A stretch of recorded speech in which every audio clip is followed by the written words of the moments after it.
Que Dieu vous bénisse. Il est facile de traverser la vie en portant en nous des choses qui nous empoisonnent.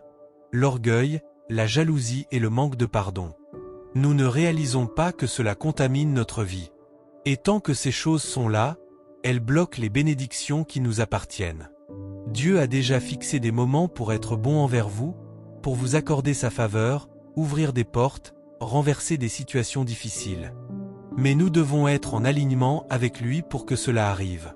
L'Écriture dit « Heureux ceux qui ont le cœur pur, car ils verront Dieu ». Cela implique que s'il y a des impuretés, vous n'allez pas voir le meilleur de Dieu. Régulièrement, vous devez vous poser cette question. Y a-t-il quelque chose que je fais qui m'empêche de grandir? Est-ce que je m'accroche à de l'amertume qui bloque ma joie? Est-ce que je demeure dans le doute, convaincu que mon rêve ne peut pas se réaliser, ce qui bloque ma foi? Ou est-ce que je fréquente les mauvaises personnes qui polluent mes décisions et bloquent ma destinée? Vous devez vous débarrasser de ce qui bloque les bénédictions. Ce n'est pas que Dieu retient sa bonté. Ce sont ces impuretés qui vous empêchent de voir sa bonté. Peut-être avez-vous traversé une déception, une porte s'est fermée, un ami s'est éloigné, et vous êtes tenté de devenir amer, de penser que la vie n'est pas juste. Ne laissez pas cette amertume bloquer les nouvelles choses que Dieu a en réserve pour vous. Si vous gardez ce poison hors de votre esprit, Dieu vous le rendra au centuple. Ou bien vous avez peut-être fait des erreurs. Maintenant, vous croyez ces mensonges selon lesquels vous n'êtes pas digne, que rien de bon ne vous attend, que c'est trop tard maintenant. Cette culpabilité bloque votre bénédiction. Quand vous avez demandé pardon, Dieu vous a pardonné la première fois. Il ne se souvient plus de ce que vous avez fait de mal. Pourquoi vous souvenez-vous de ce que Dieu a oublié? Pourquoi vous attardez-vous sur vos échecs alors que vous avez été pardonné, restauré et lavé? Essayez une approche différente et purifiez-vous. Voyez-vous, parfois nous attendons que Dieu fasse quelque chose, mais Dieu nous attend. Vous devez enlever ce qui bloque les bénédictions. Quand votre cœur est pur, vous verrez la faveur de Dieu, sa guérison, sa restauration. Ce n'est pas quelque chose que nous devrions faire une fois par an, une fois par trimestre, c'est sur une base quotidienne. Vous devez vider toute amertume, tout doute, toute colère. Si vous prenez l'habitude de vous purifier, alors vous vous placez en position pour que Dieu se montre fort dans votre vie. Après 40 ans d'errance dans le désert, les Israélites étaient sur le point d'entrer dans la terre promise. Moïse était mort. Maintenant, Josué était en charge. Ils étaient campés au bord du Jourdain et devaient traverser. Le problème, c'est qu'il était en crue, large de plus d'1 kilomètre. Josué avait vu comment Dieu avait ouvert la mer Rouge pour Moïse, et il croyait que Dieu ferait la même chose pour lui. Tôt un matin, il rassembla tout le monde et leur expliqua que le lendemain ils allaient suivre les prêtres dans l'eau. Les prêtres porteraient l'arche de l'Alliance, qui représentait la présence de Dieu. Je suis sûr que certains s'inquiétaient, pensant, « Josué, il y a une rivière là. Nous ne pouvons pas traverser. » Josué dit au verset 5, « Purifiez-vous, car demain, l'Éternel fera de grandes merveilles parmi vous. » Le lendemain, le Jourdain allait s'ouvrir. Quelques jours plus tard, les murailles de Jéricho allaient tomber. C'étaient des moments de faveur que Dieu avait déjà planifiés pour eux. Mais il y avait une condition, quelque chose que le peuple devait faire avant que cela n'arrive. Josué dit, « Purifiez-vous. » Il devait passer par ce processus de purification et de consécration. J'imagine que certains étaient occupés. Ils étaient fatigués. Ils n'en avaient pas envie. Mais ils ne voyaient pas cela comme une option. Ils savaient que s'ils ne se purifiaient pas, ils ne seraient pas autorisés à y aller. La purification était une exigence. Ils devaient laver leurs vêtements, s'abstenir de relations intimes, offrir un holocauste pour les péchés. C'était un temps de consécration et de purification qui les préparait à ce que Dieu allait faire. Ils avaient à l'époque ces lois cérémonielles que nous n'avons plus aujourd'hui, bien sûr, mais le principe demeure vrai. Si vous voulez voir les merveilles de Dieu, si vous voulez entrer dans de nouveaux niveaux, vous devez vous purifier. Plus vous montez haut, plus vous devez être consacré. Pour que Dieu libère davantage de sa faveur, vous devez passer à un nouveau niveau d'engagement, de concentration, de discipline. Vous ne pourrez peut-être pas fréquenter les mêmes amis et voir les merveilles de Dieu. Vous devrez peut-être ajuster la façon dont vous passez votre temps, ce que vous regardez, votre attitude, votre manière de penser. Si vous élevez votre niveau dans ces domaines, vous vous placez en position pour que Dieu fasse de plus grandes choses. Le lendemain, après qu'ils se furent purifiés, les prêtres entrèrent dans l'eau et tout le peuple les suivit. Tout comme la mer Rouge, elle s'ouvrit. Le peuple traversa à sec. Ils virent les merveilles de Dieu. Dieu nous dit aujourd'hui ce qu'il leur a dit alors. Si vous vous purifiez, vous me verrez accomplir des choses extraordinaires dans votre vie. Si vous relâchez le manque de pardon, si vous vous réjouissez pour cet ami au lieu d'être jaloux. Si vous vous mordez la langue et n'employez pas de paroles blessantes. Si vous cessez de croire que vous n'êtes pas à la hauteur, que vous n'avez pas de valeur. Si vous vous débarrassez de l'insécurité, alors vous entrerez dans la faveur, les bonnes opportunités, les merveilles que Dieu a déjà prévues pour vous. Et il est significatif que Josué n'ait pas dit « Les prêtres vont vous aider à vous purifier. Les responsables vont le faire. Trouvez un ami pour vous purifier. » Non, c'est quelque chose que vous seul pouvez faire. Vous devez faire le choix. Je vais mener une vie sainte, consacrée. Je vais faire ce qui est juste quand personne ne me regarde. Je vais être bienveillant même quand je n'en ai pas envie. Je vais résister à la tentation de me mettre en colère, de faire des compromis. Si cela dépendait des autres, notre destinée serait entre leurs mains. Ce serait à eux de nous maintenir sur la bonne voie, de s'assurer que nous soyons disciplinés. Ils devraient me tenir responsable. Tout cela est bien, mais vous pouvez tromper les autres. Ils ne peuvent pas être avec vous 24 heures sur 24. Ils ne savent pas ce que vous pensez. Ils ne savent pas ce qui se passe en secret. Tout cela concerne l'autodiscipline, la maîtrise de soi. C'est à vous de faire le choix de garder votre temple pur, d'éliminer les toxines, le doute, la jalousie, les compromis, toutes ces choses qui vous empêchent d'entrer dans la faveur que Dieu a en réserve pour vous. Josué a dit, « Demain, l'Éternel fera de grandes merveilles. » La bénédiction était déjà programmée. Votre percée est déjà inscrite à l'agenda. La rencontre avec la bonne personne, la guérison, la promotion, votre terre promise. Dieu a déjà fixé le moment. Il a déjà marqué cette date. Mais avant que cela n'arrive, vous devez vous purifier. Alors, si votre moment fixé est dans 2 jours, êtes-vous prêt? Si Dieu a prévu que votre Jourdain s'ouvre vendredi prochain, êtes-vous capable de partir en voyage? Avez-vous pardonné à la personne qui vous a fait du tort? Vous êtes-vous purifié de ce que vous regardez et qui vous pollue? Vous êtes-vous détaché des relations qui vous tirent vers le bas? Avez-vous supprimé ces pensées qui vous disent que vous ne guérirez jamais, que vous ne serez jamais libre? Ce sont des toxines qui empoisonnent votre vie. Je sais que certaines de ces choses ne sont pas faciles, mais Dieu ne vous demandera jamais de faire quelque chose sans vous donner la capacité de le faire. Sa grâce sera là pour vous rendre capable. Peut-être avez-vous essayé auparavant. Vous n'y êtes pas arrivé. Vous devez essayer de nouveau. Dieu souffle sur vous d'une manière nouvelle. Vous avez la puissance de résister à la tentation, la grâce de relâcher la blessure, la discipline de faire ce qui est juste. Il peut être difficile de pardonner, mais ce manque de pardon bloque votre bénédiction. Il est plus difficile de vivre amer, de traverser la vie avec cela qui empoisonne votre esprit. Il peut être difficile de contrôler votre tempérament, de vous mordre la langue, de ne pas être querelleur, mais il est plus difficile de vivre dans la médiocrité et de manquer les grandes merveilles que Dieu a pour vous. Vous devez vous débarrasser de ce qui bloque les bénédictions. La pureté est une puissance. Cela ne signifie pas que nous soyons parfaits. Nous avons tous des choses avec lesquelles nous luttons, mais vous faites de votre mieux. Vous n'acceptez pas la médiocrité.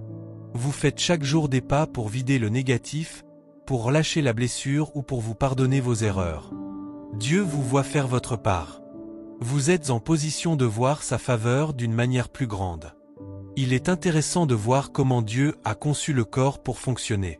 Chaque jour, nous mangeons de la nourriture et recevons des nutriments, et le corps prend ce qui est utile pour l'énergie, la croissance et la formation de nouvelles cellules. Puis, chaque jour, il y a un processus d'élimination par lequel les déchets, les toxines et les choses inutiles sont évacuées du corps. S'il n'y a pas d'élimination quotidienne, Vous savez ce qui se passe, on devient constipé. On ne se sent pas bien. On n'a pas d'énergie. On est léthargique. On peut être nauséeux, simplement parce qu'on retient des choses qui devraient être relâchées. Je ne veux pas être grossier, mais certaines personnes sont mentalement constipées. Elles ont gardé chaque blessure, chaque déception, chaque porte fermée. L'arrière-grand-mère a dit quelque chose il y a 40 ans. Elles sont toujours contrariées, toujours en colère contre le patron qui les a mises de côté. Elles s'attardent encore sur des erreurs commises des décennies auparavant, revivent encore la perte, la douleur d'une rupture. Tant que vous retenez tout cela, cela vous empoisonne. Vous n'aurez pas l'énergie, la créativité, la joie pour devenir la personne que vous avez été créé pour être. Faites-vous une faveur. Faites une élimination.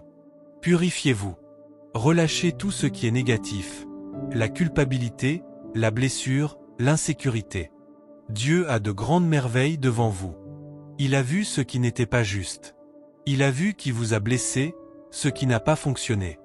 Il a déjà programmé la beauté à la place de ses cendres.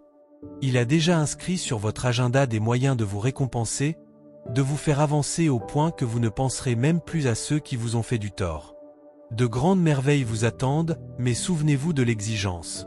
Vous devez vous débarrasser de ce qui bloque les bénédictions. Tout comme dans le domaine physique, vous devez faire cela de façon quotidienne. Ne laissez pas les choses s'accumuler. L'Écriture dit, « Ne laissez pas le soleil se coucher sur votre colère ». Pourquoi Dieu nous dirait-il de ne pas laisser la colère durer plus de 24 heures? Parce qu'il ne veut pas que nous nous retrouvions encombrés. Cela revient à dire, ne te couche pas en étant en colère contre ton conjoint. Ne te lève pas le matin avec de la condamnation, de la jalousie envers cet ami, ou en pensant que tu n'es pas assez bien. Chaque matin, il doit y avoir un nettoyage, une remise à zéro, où tu laisses partir tout le négatif. Tu pardonnes aux gens ce qu'ils ont dit la veille. Tu te pardonnes de ne pas avoir été parfait. Tu règles ton esprit dans la foi, dans l'espérance, dans la discipline, en remerciant Dieu pour la faveur sur ta vie. C'est cela, se purifier. Sinon, la colère sera là une nuit, puis 2, puis 1 mois, puis 1 année. Et maintenant, cela fait partie de qui tu es. Peut-être que cela a été ainsi jusqu'à présent, mais tu n'es pas obligé de rester comme cela. Tu n'entendrais pas ce message si Dieu ne t'appelait pas à monter plus haut. Il a programmé de grandes merveilles pour ta vie. Il y a des terres promises, des Jourdains qui sont sur le point de s'ouvrir. Comme Josué l'a dit au peuple, demain, cela va arriver. Tu dois te préparer.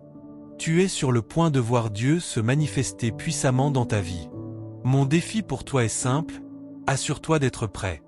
Ne reste pas sur le rivage à regarder les autres entrer dans la terre promise parce que tu n'as pas réglé certaines choses. Tu n'as pas relâché les toxines. Tu ne t'es pas séparé des mauvaises influences. Tu t'es accroché à la blessure. C'est un appel au réveil. Nous ne serons pas ici pour toujours. La vie passe vite. Nous n'avons pas le temps de manquer des opportunités. Il y a de la grandeur en toi. Dieu t'a élevé pour établir de nouvelles normes. Maintenant, sois responsable de ce qu'il t'a confié. Peut-être qu'il y a des choses que tu regardes, que tu écoutes, qui te contaminent. Ne dis pas, ce n'est pas grave. Tout le monde le fait. Tu n'es pas tout le monde.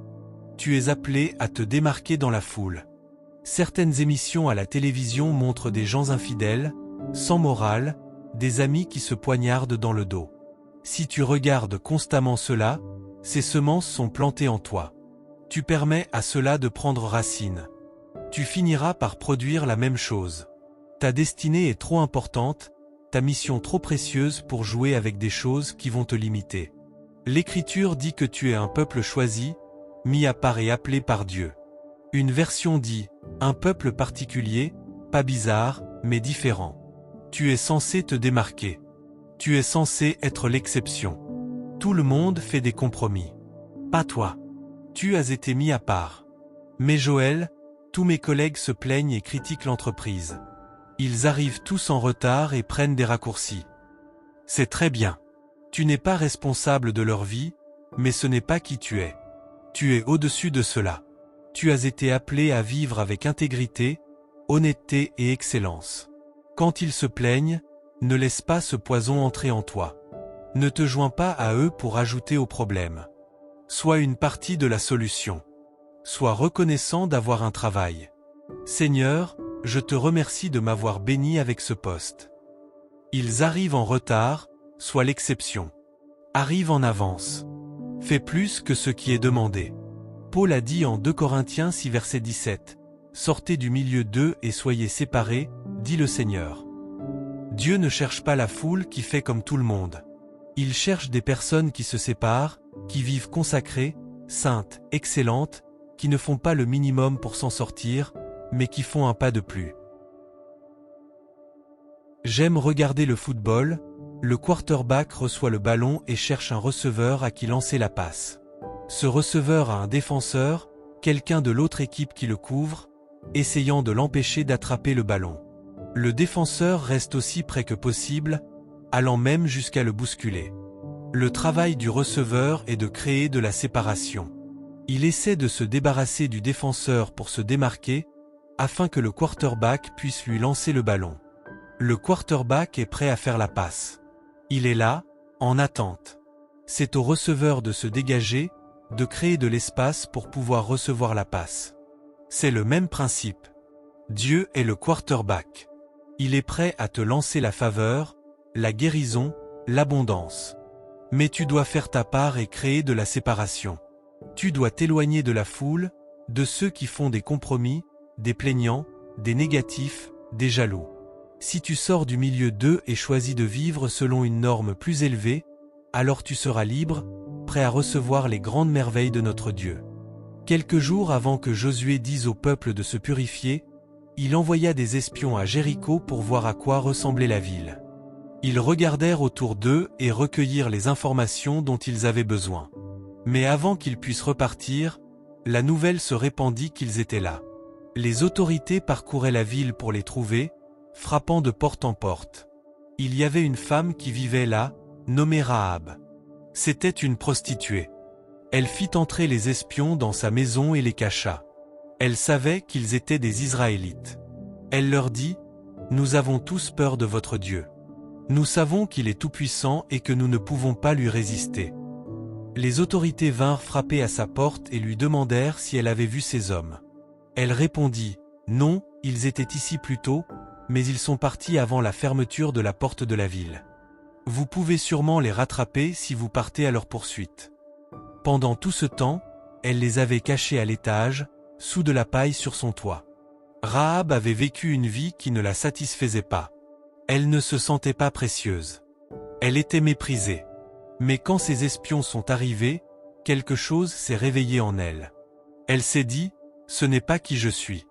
Je n'ai pas été créée pour vivre dans la honte et le compromis. » Elle dit aux espions, « Je vais vous cacher, mais quand vous reviendrez prendre la ville, vous devez promettre de me sauver, moi et ma famille. » En réalité, elle disait, « Je crois en votre Dieu, le Dieu d'Abraham, d'Isaac et de Jacob. » Quand les murailles de Jéricho tombèrent, tout le peuple fut vaincu, sauf Rahab et sa famille. Elle partit avec les Israélites dans la terre promise. Elle eut ensuite des enfants. Son arrière-petit-fils fut Bouz, qui épousa Ruth.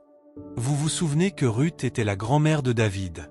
Cela signifie que Rahab, cette ancienne prostituée, fait partie de la lignée familiale de Jésus. Tout a commencé lorsqu'elle a pris la décision de se purifier. Dieu nous montre à travers Rahab que vous n'êtes jamais trop loin. Vous n'êtes jamais trop impur, trop dépendant, trop endurci, trop en colère. Vous pouvez encore devenir la personne que vous avez été créé pour être. Vous devez faire comme elle, prendre la décision de vous séparer, de vous éloigner des mauvaises influences, d'arrêter de vous attarder sur des pensées d'indignité et de manque de valeur, de relâcher toutes les toxines qui polluent votre esprit. Ce n'est peut-être pas quelque chose d'aussi grand que ce qu'a fait Rahab, mais une attitude aigre peut vous empêcher d'atteindre votre destinée. Être critique, trouver toujours des défauts, cela empoisonne votre avenir. Et le Saint-Esprit ne nous condamne pas, mais il nous convainc. La condamnation vous écrase, vous fait vous sentir mal, mais la conviction vous pousse à monter plus haut. Vous ressentez ce malaise, cette agitation qui vous dit, cette jalousie, ce n'est pas qui tu es. Réjouis-toi pour eux. C'est Dieu qui dit, Purifie-toi. Ne l'ignore pas. Traite cela. Ou vous entendez cette petite voix douce qui dit « Arrête d'être si dur avec ta famille. Arrête de laisser ce collègue te voler ta joie chaque jour. » Dieu corrige ses enfants. Il va vous interpeller dans des domaines où vous êtes peut-être à l'aise. Pendant une saison, c'était acceptable, mais maintenant il vous appelle plus haut. Ce qui était acceptable il y a 5 ans ne l'est plus aujourd'hui. Il est sur le point d'accomplir de plus grandes merveilles. Il dit donc qu'il doit y avoir un niveau plus élevé de consécration. Les personnes que vous fréquentiez autrefois, c'était acceptable, mais plus maintenant, pas pour l'endroit où vous êtes sur le point d'aller. Ce que vous regardiez autrefois, cette saison est terminée. Vous entrez maintenant dans de plus grandes choses. Vous devez avoir une plus grande séparation. Le ballon que Dieu est sur le point de vous lancer est quelque chose que vous n'avez jamais vu. Votre terre promise. Êtes-vous prêt? Vous êtes-vous purifié? L'Écriture dit, dans une grande maison, il y a des vases de bois et de terre pour des usages ordinaires, et d'autres d'argent et d'or pour des usages honorables. Si quelqu'un se purifie de ce qui est déshonorant, il sera un vase mis à part, utile au maître pour ses plus nobles usages. Ne restons pas coincés à être des vases de bois et de terre. C'est bien pour un temps. Nous commençons tous ainsi, mais nous devrions grandir. Nous devrions être meilleurs cette année que l'année dernière. Ne pas traîner la même mauvaise attitude qui me tire vers le bas, ne pas céder à la même tentation, ne pas laisser la même culpabilité obscurcir mon avenir, la même blessure empoisonner mon rêve. Ce sont des toxines qui vous empêchent de voir les grandes merveilles que Dieu a en réserve. Et encore une fois, personne ne peut faire cela à votre place. Purifiez-vous. Rahab l'a fait après des années de compromis. Elle a quand même atteint sa destinée. Vous le pouvez aussi. Y a-t-il des domaines que vous savez être en train de vous limiter? Peut-être des choses avec lesquelles vous avez grandi et que vous avez maintenant acceptées. Aujourd'hui peut être le point de bascule. Vous n'êtes pas un vase de bois ni un vase de terre. Je vois devant moi des vases d'or, utilisés pour les plus hauts desseins de Dieu, prêts pour ses grandes merveilles. Il les a déjà programmés. Maintenant, faites votre part. Séparez-vous. Créez davantage de place pour que Dieu vous bénisse. Je n'aurais jamais imaginé me retrouver ici. Dieu a ouvert des portes et m'a accordé de la faveur et des opportunités comme je ne l'aurais jamais imaginé. Mais avec cette promotion vient l'opposition. Des personnes qui ne vous comprennent pas essaient de vous déformer, de vous faire passer pour ce que vous n'êtes pas. Il serait facile de laisser ce poison entrer en moi, de vivre sur la défensive et contrarié, en cherchant à rendre l'appareil. J'ai appris l'importance de garder mon cœur pur. Si votre cœur se contamine, cela affectera tout chez vous. Vos relations, votre attitude, votre vision. C'est pourquoi l'Écriture dit « Garde ton cœur plus que toute autre chose, car de lui jaillissent les sources de la vie. » J'ai appris, au quotidien, l'importance de relâcher, de nettoyer. Tout comme pour le physique, il faut éliminer toute inquiétude, toute culpabilité, tout compromis. Laissez partir tout cela afin de garder votre cœur pur, afin de pouvoir profiter de la journée, aimer votre famille et poursuivre vos rêves. Il y a quelque temps, j'étais à l'hôpital, dans le hall du centre médical, et ce couple est venu vers moi. Le mari m'a demandé si je pouvais aller prier pour son père. Il avait subi une opération et se rétablissait très lentement. Je lui ai dit que je le ferais, et nous avons marché longtemps de l'autre côté de la rue jusqu'à une autre aile de l'hôpital, puis nous sommes enfin arrivés devant la porte de sa chambre.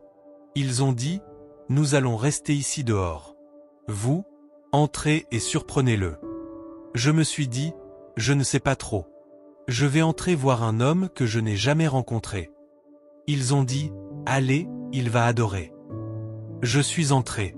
Il avait environ 75 ans. Il n'a pas dit un mot. Il m'a simplement regardé sans aucun enthousiasme. J'ai commencé à l'encourager, à lui dire que Dieu est notre guérisseur et qu'il allait s'en sortir. Puis j'ai fait une prière forte, déclarant la foi et la guérison. Quand j'ai terminé, je me suis penché pour lui faire un câlin et je suis sorti de la chambre. Ses enfants ont demandé « Qu'a-t-il fait ?» J'ai répondu « Il est resté allongé et m'a regardé. » Ils ont dit « Oh, c'est super, parce qu'il ne t'aime pas. » Il se moque toujours de nous quand on te regarde. Je me suis dit que si je l'avais su, j'aurais prié autrement. Seigneur, ramène ce vieux bouc à la maison. Mais qu'est-ce que je dis là? Chaque jour, vous devez relâcher l'offense. Relâchez ce que quelqu'un a dit. Vous riez encore, n'est-ce pas? Moi, je ne riais pas. J'étais gêné. Mais enfin, relâchez la jalousie. Ne laissez pas le soleil se coucher sans avoir fait une élimination. Purifiez-vous de toute toxine, de tout ce que vous savez être en train de vous alourdir. Écoutez, Dieu est le quarterback. Il a la faveur, l'augmentation, les opportunités, mais il cherche la séparation. Il cherche ceux qui sortiront du milieu de la foule, pas ceux qui s'y fondent. Ça, c'est le bois et la terre. Ce n'est pas qui vous êtes. Vous êtes un vase d'or. Il y a de la grandeur en vous. Dieu a déjà inscrit ces merveilles extraordinaires à votre agenda. Maintenant, faites votre part et purifiez-vous. Si vous faites cela, je crois et je déclare, comme Josué, que des Jourdains sont sur le point de s'ouvrir pour vous, que des portes s'ouvrent que vous ne pouviez pas ouvrir, que, comme pour Rahab, la restauration, l'honneur, l'influence, des niveaux que vous n'aviez jamais imaginés arrivent, au nom de Jésus. Et si vous le recevez, pouvez-vous dire Amen?